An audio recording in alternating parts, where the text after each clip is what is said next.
Hey, what's up everybody? So in one of my latest videos, I revealed and unboxed my Bride bucket seats that I'm gonna be installing into the car. And those things looked so amazing. It was a collaboration seat with Narita, Dogfight, and Bride.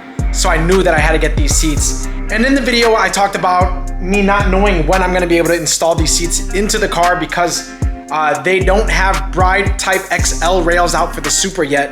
However, after doing some research, I was able to find universal seat rails to fit the seats into my Supra. So shout out to PCI Racing or Pro Car Innovations. I did not know the Supra shared the same mounting points as the E90, the F80, and the G80 M3. So I was able to use the PCI seat rails, and today we're actually gonna go ahead and install the car seats using these rails. I've actually never installed bucket seats into any car before, so this one's gonna take a little bit of time. I don't plan on recording or showing you guys a tutorial on how to do it, but instead, I'm gonna go ahead and rush and install this seat here today. And then when I install the passenger seat, I'll be able to walk you guys and guide you guys through the full install process.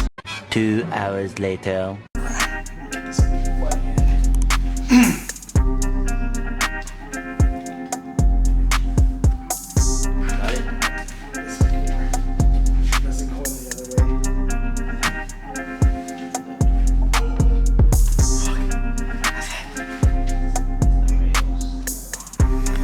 Seat is finally all in, all thanks to my buddy Daniel over there.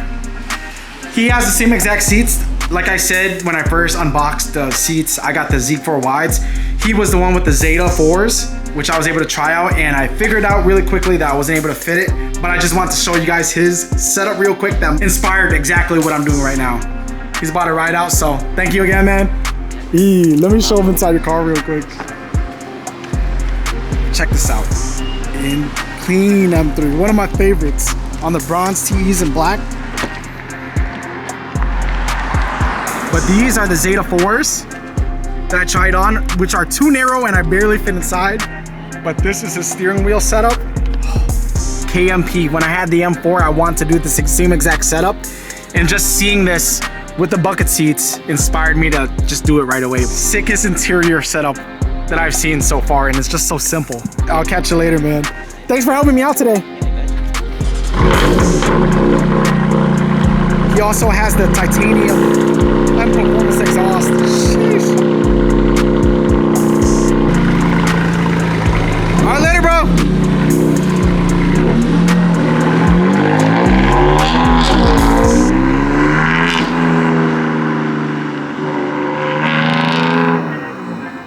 Sorry I couldn't show you guys much of this install, but check this out.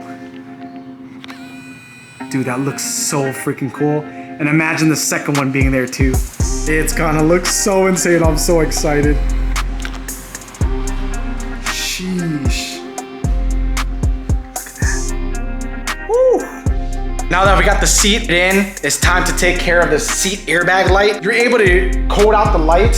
I don't know how to do it, so I'm gonna actually have Alpine Motorsports. Alex is gonna take care of it for me. So what we have right now is we got the laptop set up. I downloaded TeamViewer. I'm not sure what else he needs, but I'm gonna plug in the card to the laptop and he's gonna go ahead and code it out all remotely. Go ahead and plug the OBD in into the laptop so we can scan the car. Let's get that in there. We got the car all scanned on, and hopefully Alex can start doing his thing. I'm not sure how long this process is gonna take.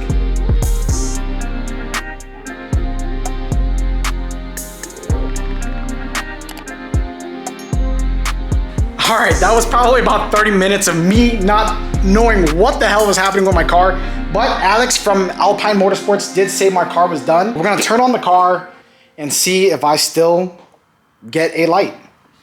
All right, I'm gonna flip the screen and show you guys. Whoa, that I'm not gonna get bored of. Okay.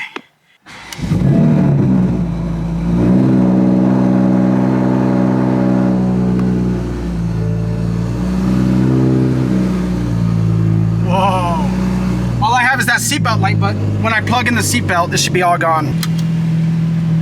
Seatbelt light's gone. Woohoo! We're in action, boys! All I have is the brake fluid light that I need to reset. If anybody has the brake fluid light and just recently came on that you have a 2020, it doesn't mean you need to change your brake fluid.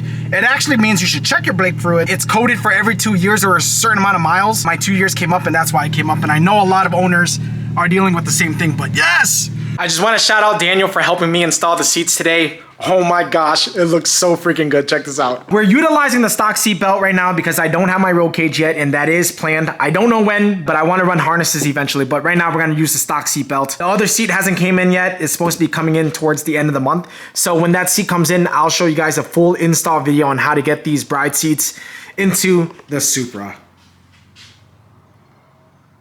I'm worried about this really causing some abrasion and ruining the quality of the seat. I did order some bride seatbelt guards, I think that's what they're called, and they weren't supposed to come until Monday, but luckily enough, they came in already. Shout out to Evasive for getting this to me so quickly. Ooh. Yeah, buddy. Put this here, and we have authentic bride seatbelt guards. Ooh. Huh.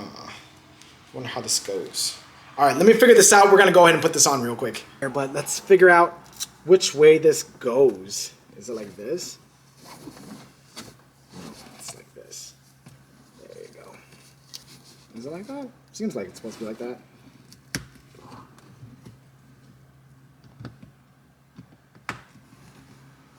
Well, that's good enough. Now that the seat's all installed, we're gonna go ahead and take it for a quick test drive just so I can see how it feels. I'm gonna be going on a mountain cruise tomorrow, and I just wanna make sure that I'm well planted, my positioning's right. First time driving on bucket seats, I'll take you guys along for the car ride. Let's go ahead and get you guys a cold start. And there's the beautiful RK titanium exhaust.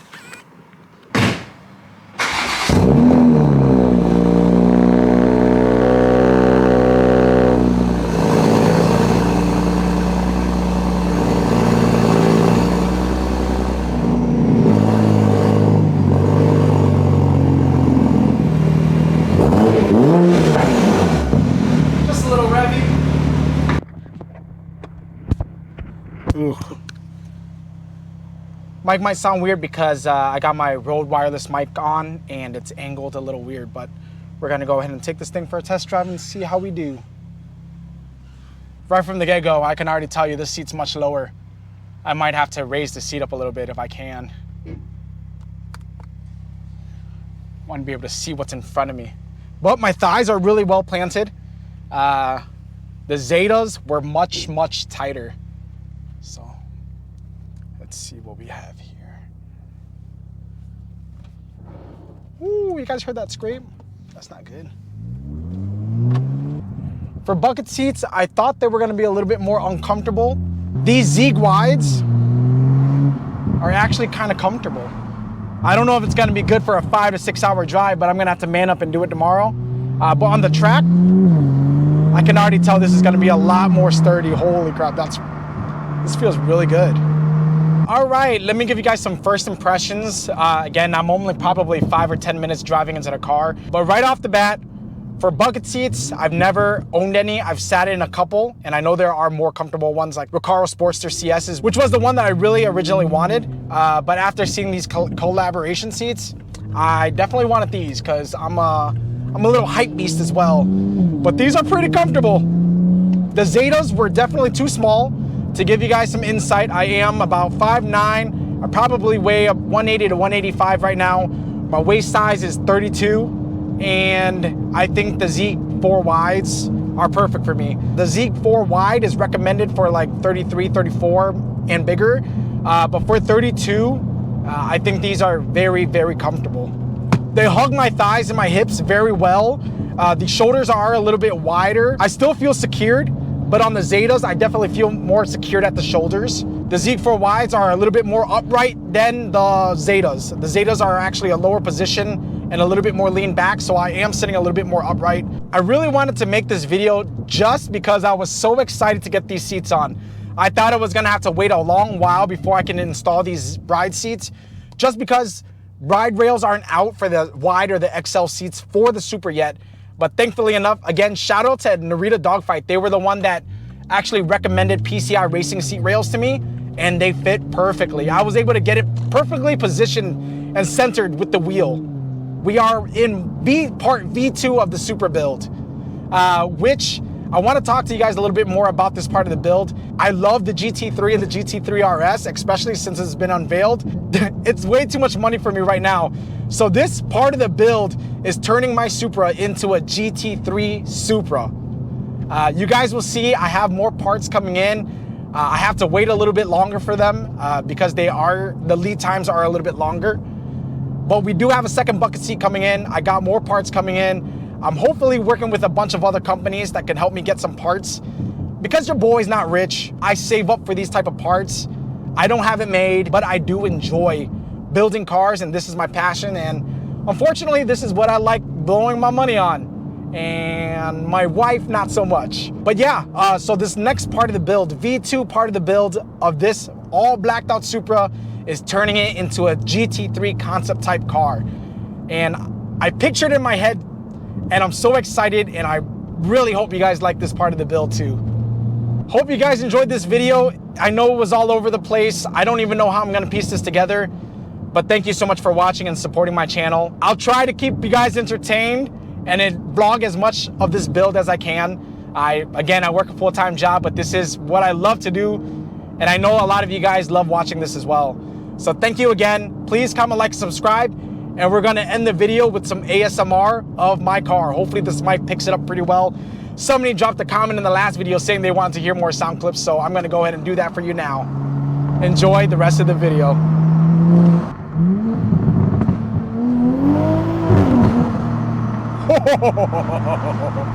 There's a lot of traffic, so I'm just gonna try to give you guys as much sound as I can.